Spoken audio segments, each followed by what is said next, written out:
Hello, everyone. Welcome back to another episode of the podcast Circle of Hope. My name is Valerie Hope. I am your host. And this is a podcast. It's all about showing you and introducing you to some of my own connections. These are all connections that have helped me grow and thrive. And I love having these conversations because you can hear and learn so much from my guests. Today, we have a very special guest. All my guests are special. But Sandy, Duhe, you in particular are special because you surprised me when we first met. And I'll set the scene, but then I'd like for you to share your version of it. But my version of it is that we go to the same church, but I was speaking at church this particular Sunday. I was in the front of the room, and usually when I'm there, I'm kind of in the zone, trying to get my thoughts together, really don't interact too much with the people around me. But at the end of the service, our minister came over and said, Valerie, there's someone here to see you. And I'm like, I'm thinking it's somebody that's not come to church in a long time, maybe an old friend. But then I saw you and your daughter, and I was like, oh, should I know these two? I don't know. Oh my gosh. And I was a little embarrassed at first because I thought maybe I should know. But then when you introduced yourself and explained, then I realized, oh, wow, I'm kind of honored. So please, first of all, welcome to the podcast. I just want to Thank you, share. thank you, thank you. I'm So, so so glad you're great. here. I'm so happy to be here. So, yeah, our story goes back to May of this year. 2025, yeah. I was traveling at the time and was scrolling through social media, and somehow the promo of your talk comes up on my social Mhm. account. And I saw your description. The promo was talking about how you were speaking about, I think, aligning values with community and Mhm. how to use, your values and what's important to you to figure out how do you make a contribution to. Mm. And so Yeah. you were facilitating this talk. And then I think I went to LinkedIn and stalked you a little more there. You stopped. I did. Okay. I did. And I saw that, you like me had a corporate background. Yeah. You like me made the transition into executive education and Entrepreneurship. Yeah. yeah, and leadership coaching, and that your mission, your passion was bringing joy to business. Mhm. And I've always thought of my work as bringing love to business. And Mm. I said, I've got to meet this woman. I mean, no matter what, I've got to be there on Sunday and see her present. And sure enough, my daughter, Mary Catherine, and I went and we sat through the service and sat through your talk and absolutely loved it. And I came up to you afterwards and I said, Hi, I'm Sandy and I'm here to see you. Like, okay. And I, I was first of all so flattered. Thank you so much for first of all sharing that because I think is interesting for someone to hear that you were so intentional. Like this is someone that you saw that was, in parallel to you, looking towards the same future of business and work yep. life, all that you did. But then you took all the extra steps to actually make the connection happen. You didn't fly across the country or the world. We live in the same city, so there's a plus. But yeah, fascinating. Ah, No, really good stuff. I think because when you find a kindred spirit, yeah. I just have to make the connection. And with some people, you have that instantaneous connection. You have something that bonds you. Mm, And I always get really intrigued by those types of introductions, those types of right. relationships. And with you and Interesting. I think we were having tea probably within a couple of weeks, Yeah, if it yeah, took that long. yeah, yeah. I think it was like a week or two because maybe there's some scheduling stuff, but we scheduled right away, I Yeah. think, Oh, or maybe yeah. texted right away. Okay, so you were talking about the kindred spirit. So first of all, let's talk a little bit about that. I want to unpack. When do you know that it's worth like pursuing that this insight or this intuition that tells you, hey, this is a person that I want to meet, or here's somebody that I want to observe, or like, how do you know that that's worth your time? There's so much out there, so much noise. How do you distill it? I mean, for me, it's usually a cue of some shared interest Okay. or some language that I hear coming from the other person that I'm Mm, like, whoa, I thought I was the only one who perhaps thought that way, Mm, had that idea, or I've thought of that too. And I just get so intensely curious to mm, follow up. And what I really love, it can come from the most unexpected of places. yeah. I found this connection with students, for example, with my daughter's friends or with Mm, someone who's 90 years old. It doesn't matter. And I love that kaleidoscope of relationships from which we can draw and grow from. And it's yeah. just exciting. I just feel very childlike when I find those unexpected connections and get pretty giddy about them. And then sort of the next level is then connecting that person to other people. Mm, I get such joy out of sharing my network and helping others succeed through that network. And I always want to be very mindful that when someone in my network reaches out to me and says, "Would you talk to this person or could you help them?" yeah. Absolutely. Yes. Because it's a continuous, interactive, mutually beneficial process that is such a Mm-hmm. beautiful part of life. Mm-hmm. I mean, I think that just speaks to your generous spirit, right? Because I do think it's an act of generosity to introduce or to share and connect others to the people or resources that you have or you have accessed. Yeah. But I also think that there's a level of courage. I like you, if I see and hear something that I'm fascinated by, I'm like, I need to learn from that person or I need to follow. I remember, in fact, so this sounds really random, but do you know the name Will Murray? Will Murray. I He don't think so. he was a co-founder of the Stephen Covey Leadership Institute. Okay, well, I know that well. Stephen Covey, right? So that's a pretty well-known name, but this guy, Will Murray, and Stephen Covey were business partners in their early days. He at some point wrote something on LinkedIn, Will Murray did, that was fascinating to me. It's now been almost 20 years. I don't remember exactly what he wrote, but there was something that was really compelling about what he wrote. And so I think I made a comment and then I followed up with like a direct message. And I'm like, oh, this sounds really fascinating. And I'd love to, I don't know what I was thinking, but I was like, I'd love to talk more about this topic. And so he accepted my connection request, which I was like, oh my Oh gosh. no, I know. Oh In no. fact, I'd seen him on PBS. He had a special that changed my whole outlook. I can't remember the name, America, the Dream of America, or something like that. So PBS special that he did that I was just so moved by. I think I actually mentioned that in my thing. Maybe that's why he was like, "Oh, she's a fan." But the cool part was that so he and I connected, I think first just writing back and forth, and then I found out he was in La Jolla, California, and I Oh, happened to sure. Yeah. mention I was going there for work. He and I met for lunch. I'm like, when in the world Oh would you meet no. someone that's a thought leader that you admire and all of those things? And not only did we meet for lunch, but in our conversation, similar to what you and I are talking about, is he has some great insights. And I thought, oh my gosh, I need to introduce you to some people because I think they could benefit. He was also a consultant and he ended up doing this women's retreat for us when I worked for Hyatt. He Wow. became my mentor. I mean, it was like, how did I manifest that connection? Yeah. So I get excited about when I see the courage. I think that's really what I'm pointing to here. And granted, I'm sure I'm not the only person that's been the beneficiary of your courageous and generous act. So I'm curious about what gave you the courage? Like if you could go back and think about how did Sandy get the guts to just like, you know what, I'm gonna follow up on this person. I want to hear more. I want to go out of my way to meet this individual. Where does I that mean, come from? to me, it's just this inner spark, voice, drive, whatever you want to call it, that I can't rest until I follow through on this. And Really? yeah, yeah. And I knew, I said, oh no, I've got to be there. Yeah.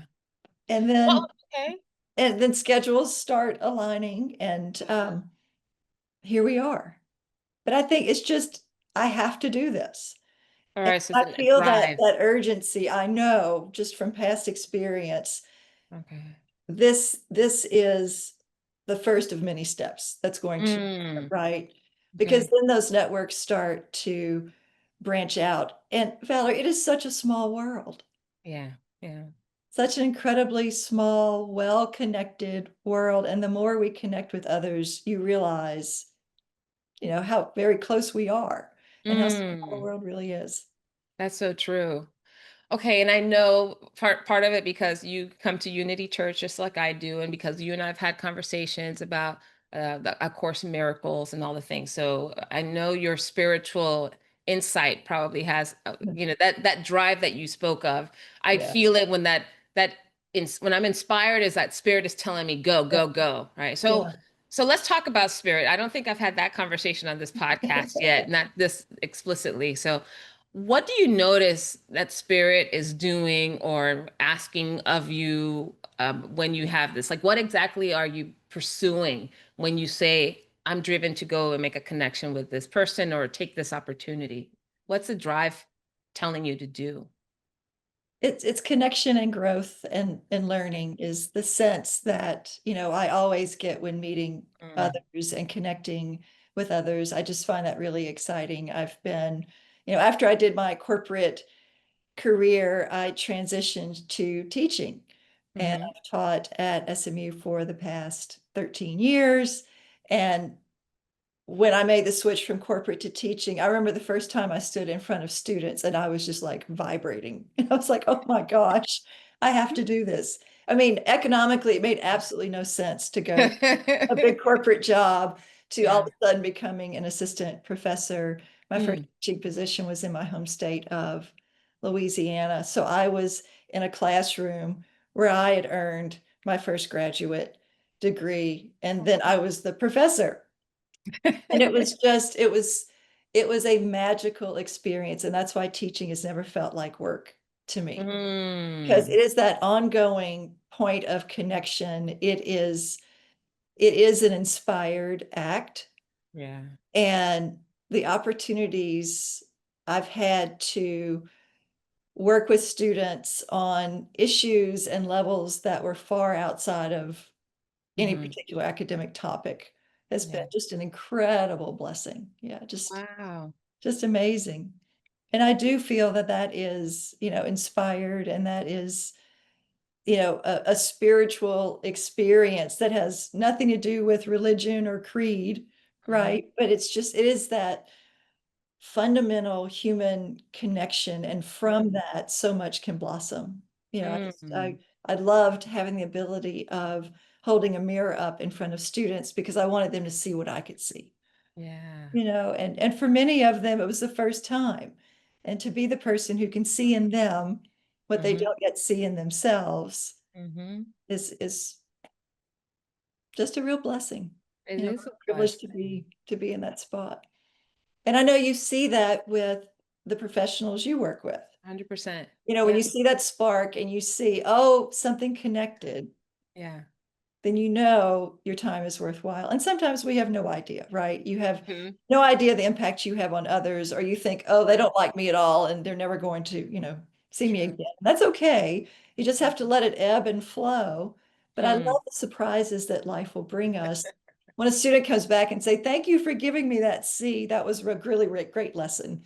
Though I Oh, didn't know it wow. was at the time, and Yeah. I don't live to expect those types of occurrences, but when they happen, it's a treat. I think what I'm hearing, I mean, you've used the word connection like 8 times Yeah. already. So clearly there's a value, but I think what you said when you and I, what connected you to me in our profession is this idea of connecting to love. Mhm. Right? And what you're explaining right now and holding up a mirror in front of others, and that the fact that that work did not seem like work, right? It was really a labor of love, it sounds like, right? Your love for other people, Oh, your love for definitely. their learning and growth and being a part of that. So how did you discover that this was the purpose? Well, to look at my resume, it looks like I've had this grand plan over the past, 20 years, and that is not what occurred. This was not some great architecture on my part, but I think, Wait, as why do you say that? Tell us, because no one knows what your resume looks like. So tell us, give us some highlights of what would look like a grand plan to us. so I started in corporate finance and spent a short amount of time in corporate training and then went kicking and screaming to the public affairs communication side and Mm, then followed a graduate path of education that aligned with that communication perspective, moved from corporate life in the energy sector to becoming a professor. okay. And because at the time I was at ExxonMobil corporate headquarters in Irving, living here in Dallas the first time I lived here. And there were very few women ahead of me. And those who were either didn't have children or they never saw their kids. Hmm. We had crazy work schedules. And so that's when I was in graduate school while I was working full time and knew that I wanted to make the transition to becoming a professor and I wanted to have a family Hmm. and made that transition. And then thereafter, little did I know I would be in the academy for 20 years and loving it. But if you look at my resume, it looks as though I had this plan all along. Mm. I'd start in corporate and then, would go to the academy and then become entrepreneurial and start doing consulting work. Yeah. When in fact, it was just one step in front of another, and then little cues or occurrences would happen. And I'd think, okay, now we're going to have a turning point. And I didn't Yeah. see this coming. I didn't expect to go from corporate finance eventually into public affairs. Mm. No, no, no, no, no. That doesn't sound like a real job. All this communication stuff. I'm a Doesn't business sound like a real job. person. Yeah, I like numbers. And it ended up being a terrific, gosh, such an eye-opening, Mm. life-opening experience. Ah. So, and I've had students say, "Oh, but you just planned it out so well." And I was like, "No, just follow cues that life puts in front of us, Yeah. right?" Yeah. And I think I being think open is that critical. that is, I think what you're saying right now is something that's maybe more now than when I was growing up, right? The idea of following your heart or Yeah, following the nudges and or inspiration was not something that was seen, at least from my perspective in my life, was not seen as wise. There right, was, right. people were like, "Are you The crazy? stars. How are you not? This is the path. This is what you studied. This is what you Yeah, should. This is how much you should earn." And yeah, I had a lot of that growing up. In fact, I remember I studied public relations, so a little different than public affairs, but I wasn't actually quite interested in public relations. I just knew I needed to work with people. I wanted to travel. I wanted to use my Spanish, yeah, and I didn't know what else to pick. So that's kind of where I ended up. But my first job out of college was working with Up With People.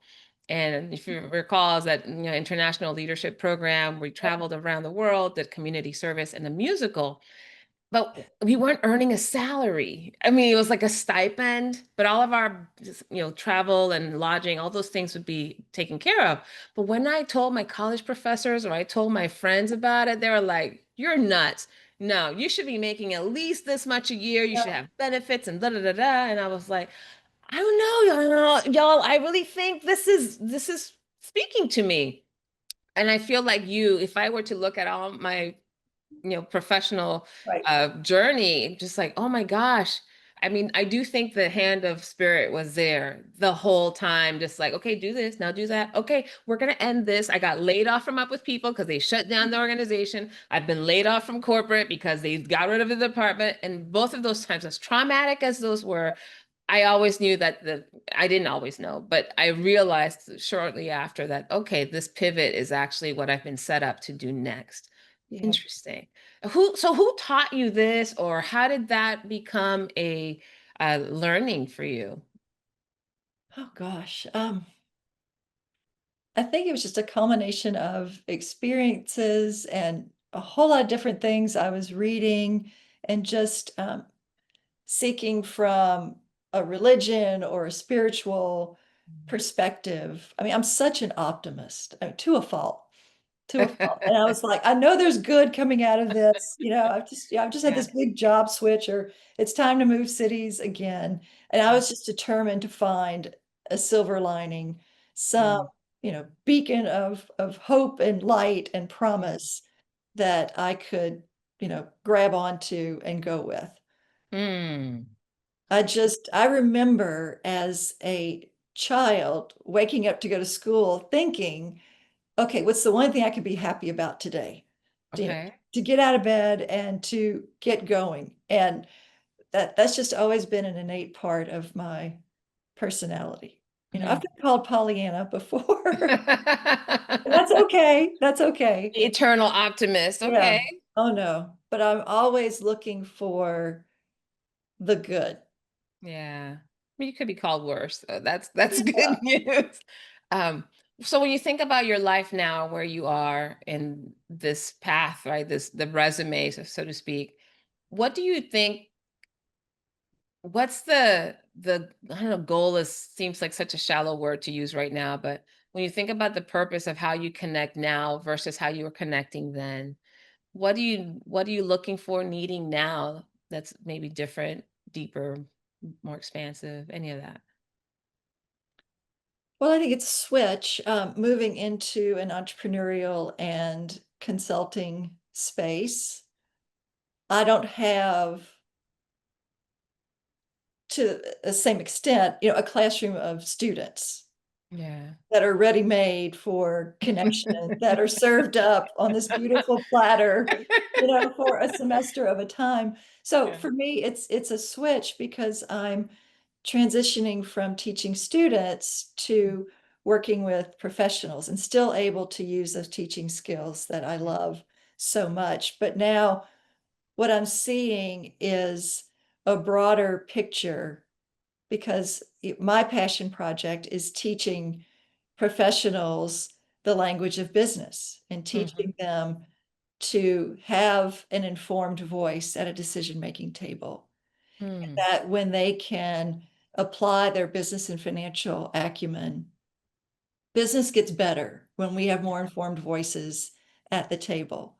And I Mhm. get really passionate about doing that work and to see the outcomes of more people having a more informed voice, multiplying their impact for in a company that they care about just brings me a lot of joy. So as far as connecting needs now, it's connecting with like-minded professionals and thinkers and scholars from really around the world. In the past Mm. year, I've seen my network expand to Australia and Mhm. to the UK. I have a son who just started at Cambridge. I directed SMU's London summer program for a number of years and have found like-minded spirits, in these Mhm. other parts of the world, which I find really exciting because I think we've got to start moving toward an economy that's based on well-being.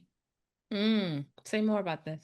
Well, and it's a big idea, and I've had a few conversations, but the themes that keep coming up and the connections I have now and in the work that I find interesting focuses on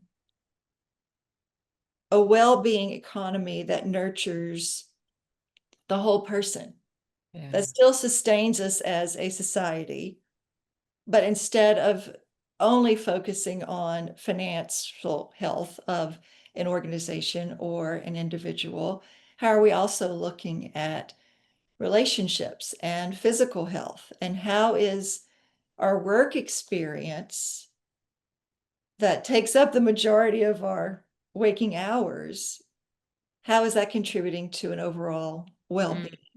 Mm. So I love the big idea. I don't yet have all the nuggets and all the Yeah. details. And this is something that will be involving others, you know, by all Big. means. So right now it's finding those connections. In fact, I have a call coming up this week with one friend who grew up in South Africa and another she's introducing me to from Australia, talking Mhm. about this concept of organizational resilience. Mm. So I really latch on to these big picture, interdisciplinary ideas that the student in me Mhm. loves to latch on to and dig into. And then the professional in me says, okay, that's great. How do we apply it? Yes. So what and who cares? Yes. And how do we implement this, to make life better, make Mm. business better, to make work more rewarding? And it's remarkable that when you put those feelers out there, what we're looking for tends to show up. Yes. And the connections I've made in the past year, including you, my dear, Mm. are part of that picture. Yeah. That's, I think some of there's so much to unpack in what you said. So I'll start with the last piece around this well-being economy, which I 100% agree. In fact, I don't know if you're probably paying attention to Gallup when they measure global well-being. They Yeah. have the global well-being report, which I'm like, how is this not publicized more? Like, Right. to see how well we're doing as humans, and how we manage stress and our resilience, like all of those things being measurable, I think is quite fascinating. And I'm also inspired because yesterday I did a workshop with a group of finance Ah, leaders in a corporation, and part of it was really to understand their individual gifts and talents, and how to not just know, because as professionals, how many assessments have you done in your lifetime? You've probably tons. gotten all sorts of personality Yep. assessments and all sorts of performance assessments, and I was conveying to them, like, for me, tapping into joy is doing your best work on purpose, not just because you happen to get the right job or you have somebody who loves what you do and they let you do it more. I'm like, no, you get to be the magician and figure out how to bring your best Oh, to I any love that. situation. And so, but it was so encouraging to have that conversation with that particular audience. I don't know if 20 years ago, the audience would have been amenable to that topic, you know? I know Oh, I know. I You know what I completely. mean? Oh, yeah. Oh, no, I absolutely agree. And the fact that I can use a word like passion in one of my executive education sessions, and people, light up and relate, and are like, yeah, Mhm. let's talk about that some more. I mean, it Yeah, ties back to making business better, right? yeah, yeah. Because as a student of economics and other subjects, I get it. But I think work should be a place where we can bring the best of ourselves. Yes. And you can't do that stressed out and strung out. And I do think over the past 20 years, we've seen remarkable progress. Mhm. Mhm. And People are ready and for love. that's right. But it's and in the discussions that we have and the progress that we can make. I'm a big fan of capitalism, and I believe that it does produce extraordinary benefits. It is certainly not perfect, but it's the best bet we've seen historically Mhm. in raising quality of life. But I think we need more people speaking that language Yeah. and participating in that process, because you've seen it. You've seen it in organizations where you've got people moving in the same direction for a common goal, for the greater good of not only the organization, but all of parts of society and the world that it touches through its ripple effect. Mhm. And you've Mhm. seen organizations where this works beautifully. Yeah. And you've also seen organizations where it is stagnant Yeah. and oppressive and debilitating, and no one is able to be at their best. So going back to your point about, oh, I should follow my heart and do what I love. When your work comes from something you love and something that you care about, that will be your best work. Yeah. Yeah. And you, like me, I've been in that situation where, okay, I'm going to pay the mortgage and I'll get this done. And it's not the love of my life by any stretch, but I can do this. Was Mhm. not my best work Mhm. that I could find much later, particularly in a teaching environment. That taught me a lot about being a professor, taught me a lot about being a professional and trying Yeah. to instill in students keep your curiosity, find a place where you have a voice, Yeah. but make sure your voice is an informed one so that you can Mm, be credible and your advice can be trusted. mm. That's so interesting. The first of all, the idea that the words that we use now have so much, like you said, passion is something that people are much more open to listen to hearing, and they also allow themselves to feel passion for it. It sounds like you were also conveying opportunities to touch, not only experience it yourself, but as a teacher, right, as a professor, to be able to also infuse that value. Mhm. Because you're right. I think right now that we expect, and funny you're saying this about the stagnant companies and the ones that are thriving, because I'm listening right now to the audiobook, Simon Sinek's Infinite Games. Have you heard it or read it? No, I'm not. So good. So it's based Okay. off of James Carson's Finite and Infinite Games. And the whole idea is when people who have a finite, it's kind of like the fixed and growth mindset, Okay. basically. Yep. So another way of saying it, but the idea of finite games is that there's a scoreboard. The object is to win in the finite game. Infinite game, the object is to play, is to continue to play. And so essentially, and I am only, I don't know, first third of the book so far, but I read the James Carse version, which is a little bit more philosophical, I think. Simon Sinek weaves in tons of stories. And so if anyone's listening that you might be interested in this, but I think what you're pointing to is that this idea of this infinite game experience or the infinite play is to follow your passion, to follow the point of business is to stay in business, not Right. just to win the quarter or to win the year or to Right. beat the competitor or to get Right. this product to market or Yeah. whatever. It's to stay in business and to do it in the most resilient, most sustainable way possible. And sometimes we miss the opportunity. And in the book, they're talking right now, he's giving the story of how Microsoft and Apple, have such different cultural orientation. And that at the time he was researching Microsoft, and this was the time of the Zune, that little mini player where Apple came out with the iPod. Microsoft came out with the Zune, and he said, yeah, it was a superior product, and all of their conversations were about beating Apple. Like this is what we have to do to get, really get the shares and get the attention of the public. Where Apple was like, we just want to build cool stuff, right?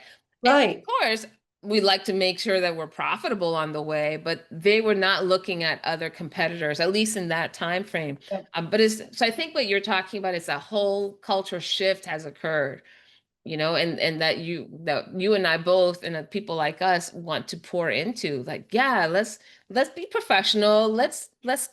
Let's get the benefits of working in this type of environment and the connections and this and the success, but also the fulfillment. So it's not an either or. Um, so you have kids, you have two, I don't know, older, a teenager and what, how 16 and 18. Yep. 18. Okay, so you have some late teens in your life. What are you teaching them about life and being a professional that either you learned in teaching others or that you've learned by living? Huh. It'd be interesting if you asked them to see what Oh, they really? say. Mary But, Catherine, are you yeah. there? But I hope what they get is a love of lifelong learning. Always be curious. Mhm. I certainly hope and have seen them use their manners. That even Mm, when you disagree, when something's not going well, yeah, to the point that you always want to be professional. yeah. It's always better to be shoulder to shoulder with someone you disagree with than Mm, across the table from them, mhm, right? And I think too, to do what they love, to find what it is that is their fit and their calling, not what I would say, oh, here's what you should do. And I really try not to do that, but for them to find, what makes them tick mhm. and go find that, go find that fit. And I'll be here to support you, Yeah. emotionally cheering you on. I'd like to get you off the payroll at some Get point. them off the payroll. Yeah.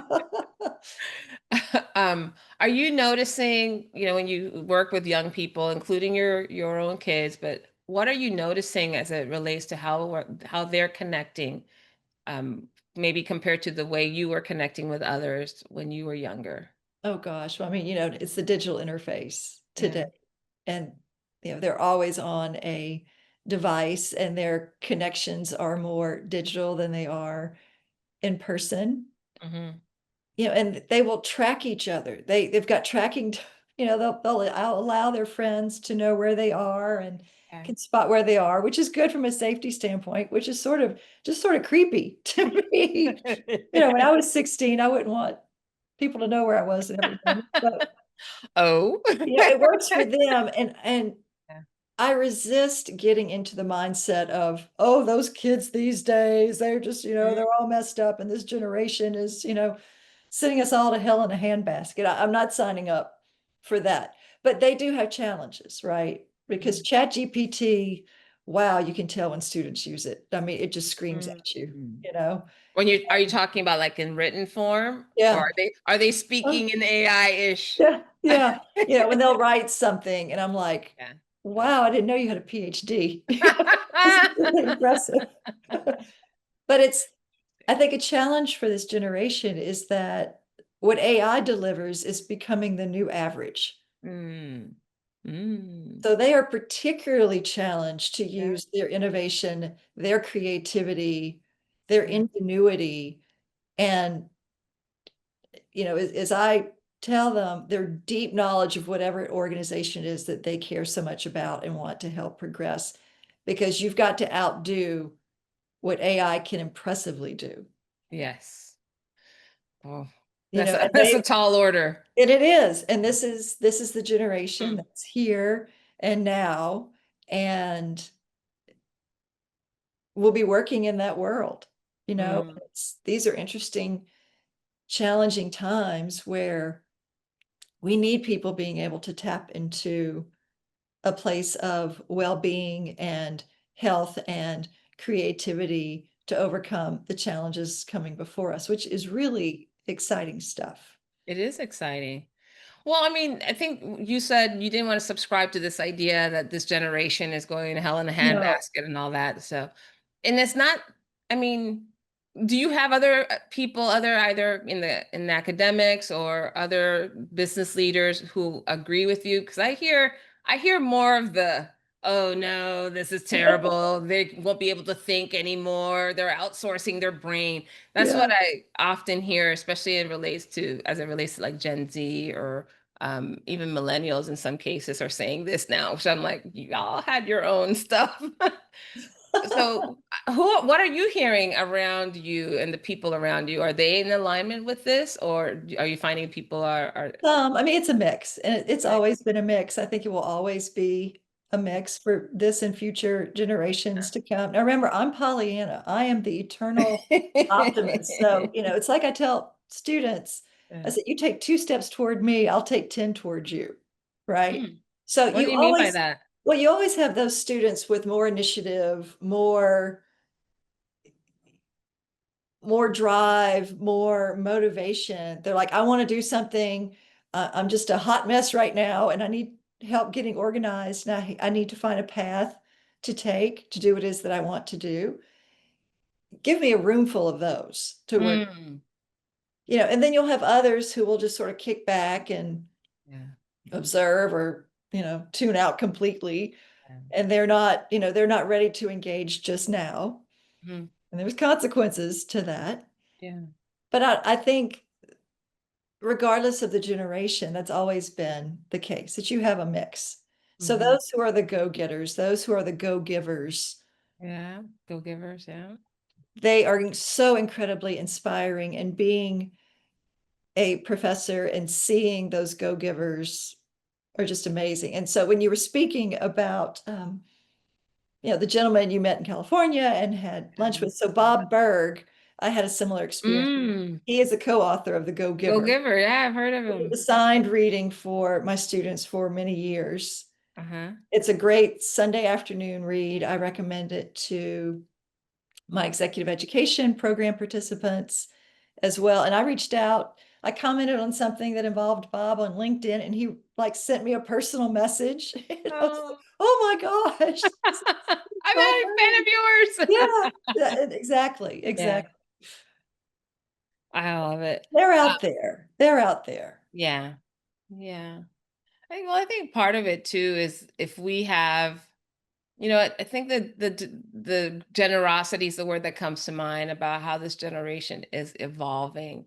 They have access to things that, many of us did not grow up having access to, and faster. And so, just this morning I had a conversation with a group saying that, oh, there's some people are so entitled and they want everything fast, and they want it now, and they think they should be doing something that it took me 20 years to get Right. here.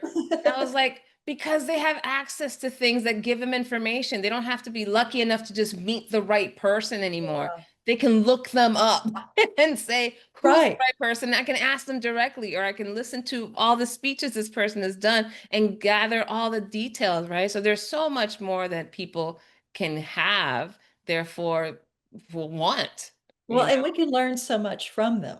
Yeah. They from us. It really is a Mm. two-way street. What have you learned from your young? Oh gosh, well, from my 16-year-old, I have a whole new vocabulary. And, when I will drop some word, I don't know, it with one of my students, like, oh my gosh, you must have a teenager at home. Yeah, I do. Because I tell one student, I said, oh, your fit is fire. And she's like, oh my gosh, how'd you know that? How cringe. Yeah, yeah, exactly. And it shifts really quickly. So I always have to make sure, I'm up to date. But that and music and other trends, my 16-year-old is a fabulous professor for Okay. me. Interesting. Just getting that insight. And as you know, my family and I lived on SMU's campus with students Hmm. for 5 years, and that was an extraordinary education. But so I have hope. I definitely have hope. Because there's some Yeah. great, great up and coming grown-ups out Yeah. there that Oh, we that's have. awesome to hear. Oh no, Well, they're you there. mu- you wanted to sell when you and I were talking before we started recording, you mentioned this whole experience of living on campus with your family. So tell us about that. Oh yeah, people were like, "Have you lost your mind? Oh my God, what are you thinking?" And I remember I took my husband Brad out for dinner one evening, and when he had his cold beer arrive to the table, I said, "Okay, I have a proposal for you. There's an opening on campus that we can apply to live with students in a dorm with our whole family." And much to my surprise, his response was, I think this is our next ministry. Oh, A wow. word, a word we have never used in a conversation regarding the two of us. And from there, we applied. Oh, it's like with the Hunger Games to get one of these spots on Okay. campus. Very competitive, lots of applicants. And we participated in the process. Of course, our kids were 9 and 11 Okay. at the time. Mm, And we got onto campus. We absolutely loved it. Being from Louisiana, we cooked up a storm with these kids and for these kids, and, mm. share with them all of our traditions, met kids from all walks of life, from all over the world. Just sweet, fascinating individuals, and loved it. Were you hosting keggers on the weekend? Like Go what does that keggers, look like? go keggers. No, we had a culinary club, and students would sign up to be an executive chef and help plan the menu. And then they would recruit sous chefs to work with them. And we would all gather in our faculty flat on Sunday afternoons. And being a cook myself, I would set up all their prep stations. It took me all weekend to get all the ingredients and everything together. And we had little chef's jackets that they would earn, when they signed up to Wow. volunteer. And then at 8 o'clock, we would start around 5. Okay. And at 8 o'clock, we would have anywhere between 60 and 100 students lining up. The line was a block long outside of our commons. We'd set up on the patio Okay. and we'd feed them. And everything we had prepared would be gone in about 15 minutes. It was Wow. amazing. It was just amazing. Oh, it is a ministry then. But You were oh like, yeah, but I mean, but conversations and connections, we did this through, we started in 2019, okay. 2018, 19. So we went through COVID too, which was Yeah. really weird, but we found ways, how Yeah. can we still connect? And it was an incredibly enriching experience, a lot of work, I bet. but So, very well, fun. you were you already a professor during that time as Oh well? yeah, yep. Okay, so you I were was a department working at the chair. same Yep. time. Okay, got it. What did you learn and what did your like when you and your family sit around and talk about, remember when we were all at SMU? What were the lessons or the wisdom that came with that experience for you and your family? It was the times we were gathered around a table with students. We would have small gatherings. I would call them pop-up dinners. And we'd Mm, have a table of 12, and I would have the university president come. And mm, students would sign up to get one of those spots around the table to have this mm. really intimate Oh, wow. time with him. And so I brought in a Access. number of people, prominent people, to do that for students. But, or then we'd have these large scale 100 student Mm, events, right? But our memories are always around the food, are always around and watching how students would mm, come in as a baby freshman,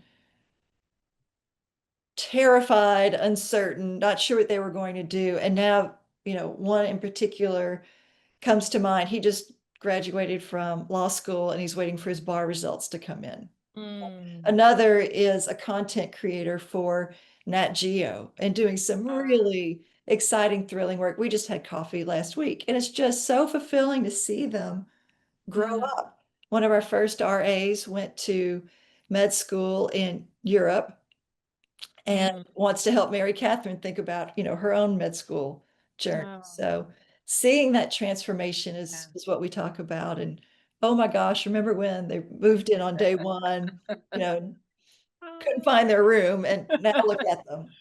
And now they're running a division or now Yeah, they're curing some sort of disease. It's yeah, fascinating. yeah. But I mean, just, it sounds like the ministry has been is kind of paid forward, right? yeah, It's- yeah, In some ways, many of them have moved on to do things that are just as impactful in yeah. their own way. Ah, it's fascinating. So that's what gives me hope in our Circle of Hope podcast. Yes, there is hope. I want to talk about you personally, right? We've talked about the professional aspect of Sandy and all of the things that you've done and learned, but when you think about the community that you've built around yourself, just for that, for the well-being, for resilience, like what does Yeah. that look like? How do you manage your social life to nurture these values? I would say that self-care has become a much more prominent piece of my life in recent years.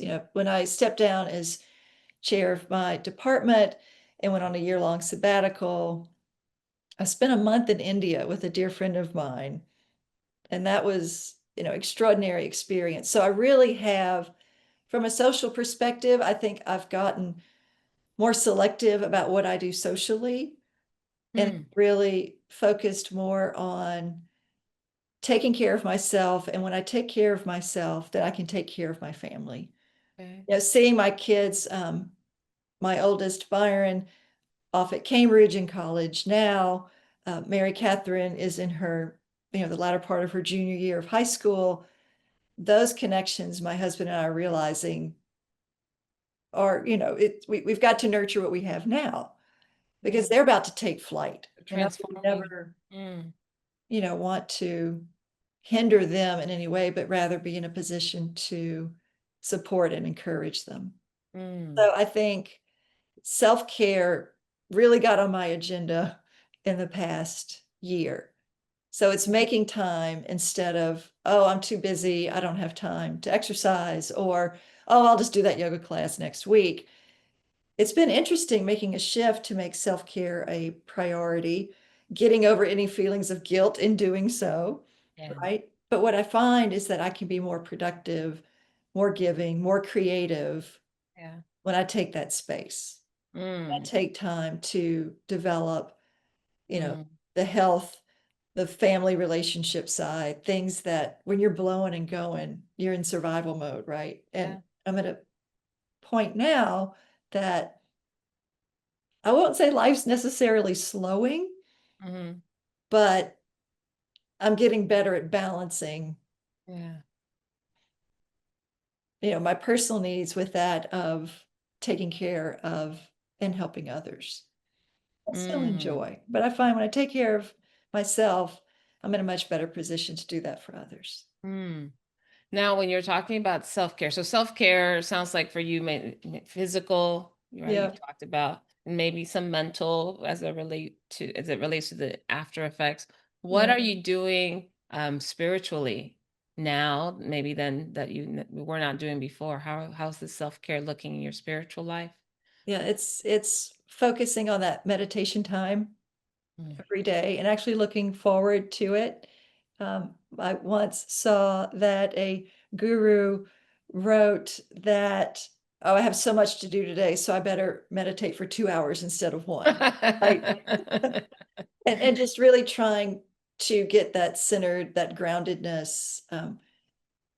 It was always very easy for me to forego my morning reading or reflection time. It's like, oh, I gotta go, I gotta get out the door, and I've got to be Mhm. here at 7:30 a.m. And now putting that first, putting that morning walk as a priority, Yeah. and just taking in nature and just taking a breath and Yeah. letting the mind calm enough to receive Mm. and to relax. And that's when my best ideas come. Mm. Yeah, it's brilliant you say this because I remember for me, maybe it was right after the pandemic. So much was done. My indoor life was very full Oh yeah. during the pandemic. Found all kinds of interesting ways to manage my time, but there were moments where I realized I'm like, have I been outside today? Like I've seen the sun rise and fall in the Yeah. window, and I've not had the actual sun touch my skin. And so but I also realized because I was at capacity, there were just too many things that I was managing my own business and my connections with my friends and family, that I was like, I don't want to take on organizing something for me to find time outside, right? So I decided to join a walking group. I just went to meet Oh, up, found nice. a walking Yeah. group, and we walk 3 times a week. I've been with them now for 3 years, I guess. 3 times a week. We walk about 3 miles, have great conversations first thing in the morning. That's And great. it's like sometimes I still come home and I'm like, did I go walk today? Because I feel like I've been inside a lot. But I'm realizing that like you said, it was easy to forego doing some things just because Yeah. life looks so busy. There was just so much to do. But what I'm trying to do now is work with my energy and my needs. So my needs are always going to be social. I love nature and I want to prioritize those things. I play tennis. So, when I go play Yeah. tennis, I also have this amazing sense of well-being and just the joy of being with my friends and being outdoors. But I noticed that I have to think about how to get that done differently. Does that make sense? Like it's just Yep. Oh not yeah. the easy plug and play that, maybe in other times in my life I had. Now it's like, oh my gosh, I have to be really creative and thoughtful about this. I have to like hack myself, hack my own brain to do this stuff. Any tips or any advice for those people who, or for those of us who are considering investing more time in our self-care and our well-being? I'm an early riser. How early is early? Earlier than most people, like 4:35, I'm up. But that is 4:35 or 4:30 or 4:30 or 5? 5. Okay, I was just like, In that is that a window. very specific Yeah, time. no, no, no, no. But I just Okay. naturally wake up. Now I go to sleep Imagine. early, so How I'm early is I'm in early? bed between 9 and 10. 9 and 10. Okay. Yeah. So I like those early mornings. They're so Yeah. new and so fresh and so Yeah. quiet. So quiet, which I just love and thrive in that.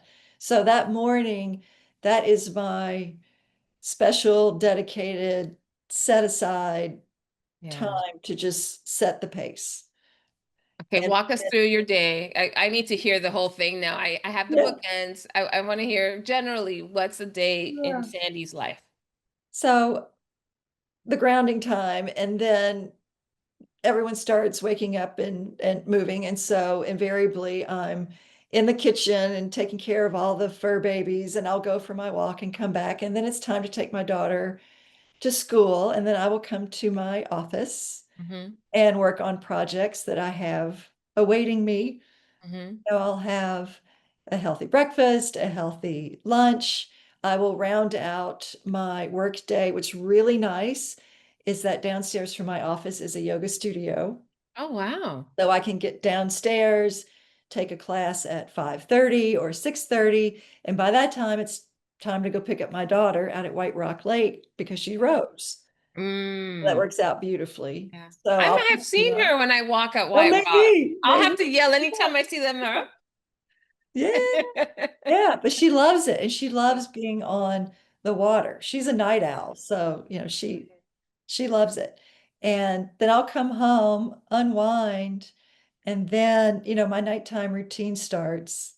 So that's going to be a really hot bubble bath and Yeah. some type of reading. Every night? Oh yeah. Really? Oh yeah. Wow. Okay. Don't skimp on the bubble bath. Okay. No, no, or whatever it is, Okay. Yeah, yeah. whatever it is On for your you. tea or whatever. Yeah. Yeah. All You know, right. and it may include tea, it may include a bite of chocolate, who knows? Bite of chocolate. Luxuriating with the chocolate. Just a couple, but Yes. it's those bookends Yeah. to the day, Yeah. right? That's what I find helpful, and I'm incredibly productive. I sort of amaze myself at how much I can get done. Yeah. But those bookends of the day, how I start and how I finish Mhm. really matters. That's so interesting. I think that's one thing that I could definitely do better is have more structure. Unless I have something scheduled, I don't typically have the level of structure. But I did the 10-day silent meditation Oh, nice. course, a Vipassana course. I've done it a couple of times. And yeah, we wake up at 4:30, we go meditate for half an hour and then breakfast and then meditation. And then, right, so most of the day was either meditation or free time, basically. But I remember waking up at 4:30 in the morning, and I'm a morning person, so I love that. And by the end of like by the 7:30, 8 o'clock, I'm like, I'm so tired. So going to bed early was easy. And then, with all the meditation in between, but I'm realizing in this very accelerated lifestyle that I have now that I actually stay up later, especially when I'm inspired. I'm like, oh my gosh, I gotta get this done because I have this great idea. And then I get into it. And my boyfriend, he's asleep like by 9 o'clock at the That's me. latest. And I'm like, but wait, I want more. And the next thing I know is 12. It's 11. I'm just, That's my oh. husband and daughter, you know. Really? Oh They yeah. don't share your life then. They share your life. They don't Not share my your rhythms. your rhythm. Yeah, my son is more on my clock. Interesting. Interesting. Ah, that's so fascinating to me. Well, coming back to this idea of how your life, right? You've curated all of these different elements of your life. When you think about your next 5 to 10 years, and I'm not talking necessarily like your professional Yeah. goals. When you think about this investment that you're making now, what is it that you want it to enable you to do? So if you're looking into the future 5, 10 years from now, what is all of this that you're doing enabling for you? I'm really still figuring that out. I'm just Mm. really eager to receive and be guided just as I've been guided before. Yeah. I've got to keep a close eye on balancing zeal with peace. And if you recall, that Mm. was the topic of a lesson at church just a few weeks ago. And boy, did that Yeah. resonate with me because I can get Mm. very zealous and excited or gung ho into something and then forget about, oh, but am I at peace with this? Is this the right Mm. direction, the right speed? So I'm really trying to check in. Of course, I have ideas about where my course will go next, but Yeah. really being intentional about checking in with, is this the right thing? Is this the right thing right now? Okay. Balancing that That's what zeal I and do. that peace. Balance, seal, and peace. Hmm. Well, cheers to that. I know I'm listening more. I don't always know what the next step is either, and Yeah. I've learned enough to trust. I mean, it's always been there. The stuff's always shown up, kind of like that Indiana Jones movie, right? The stuff is there. Yeah. As long as you move forward, it rises up to meet me. And so part of it is this, cultivating the faith that that's what's there to do. In fact, even professionally, there are things that I say yes to now that I'm like, but really, is that really what you want me to do? Like, Right, right, doesn't right. feel like the thing I would typically do, but I find that, oh my gosh. And then I meet the persons or I get the project and I start thinking in ways that I would have never anticipated thinking because of the exposure that I now have to something that maybe, atypical. Yeah. So, but yeah, cheers to that. And I think the other thing I appreciate about you is really being able to surround myself with like-minded business people, Mhm. that idea of having a value of love in our work or peace or joy or whatever real, grounded spiritual quality. I It's how we think spend it's most of so our lives, validating. right? Is what? It's how we spend most of our lives. Yeah. Yeah. Yeah, but I love having someone to talk to about it, Oh, or me that doesn't too. look at Me me like too. I'm crazy or like Pollyanna, right? It's just like, oh yeah, there's a way to do this, and there's a way of doing it at the highest level, right? With the no matter what, you come from a finance background, and so that Yeah. doesn't mean that finance is only this way, so that you're involving both your left and right brains and all the things that you do. So that's very encouraging to me. Thank you. Well, thank you. Yes. So, any final words before we wrap up? Oh, goodness, this has been such a treat. I'm just so glad I chased you down. That's what I leave today with is Yeah. such gratitude for the connection Mm, that we share. It's wonderful to have like-minded individuals to talk to create with, to, expand connections through. It's just mm. such good stuff. Wow, 100%. Yeah. And first of all, just again, grateful that whatever path I was put on to connect with you and for you to stalk and all the things that you did, and that you did it in a safe way. So I appreciate that. No, but more than anything, I think just to encourage other people that if we see someone or something resonates for us, there's a person that said something, or you see someone doing something that sounds like something that you want to do, or it looks like something that you might want to try, to just have the courage to go. Most of us have a generous spirit, right? And if for some reason that person is withholding and doesn't want to share, then that's not your person. But I always think that if something resonates for us, it's for a reason. And it's usually because it's for us to lean in, like you were saying about your students. They can take a couple steps towards you, but when you see the intention or when you see the Yeah. willingness, then we can go full in, right? You can take the 10 steps as a result. So, Yeah. Sandy, what a pleasure. Thank you for being here on the Thank podcast. you, my dear. Yay. All right. Everyone that tuned in today, thank you all so much for making time to listen to this episode. I hope you have a wonderful rest of the day. Thanks for joining me on this episode of The Circle of Hope. Don't forget to subscribe, follow, and share with someone in your circle. And if you're curious about the upcoming book, visit valeriehope.com for updates and extras. Until then, stay connected.